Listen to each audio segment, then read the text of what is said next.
Hello guys, in this video I'm going to show you how to spell check your document in the Google Docs app.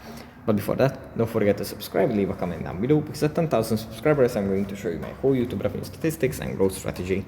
So without further ado, let's just jump right into it. First we have to open up the Google Docs app. And here it opens up in Drive files.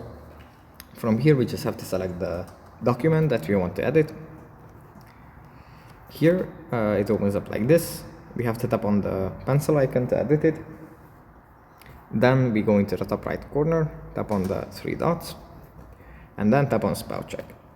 Now the app is going to run a spell check, and it's going to verify if each word that we wrote in the document is spelled correctly, and if it finds some misspellings, it's going to give us a notice, and we can correct them right there and then.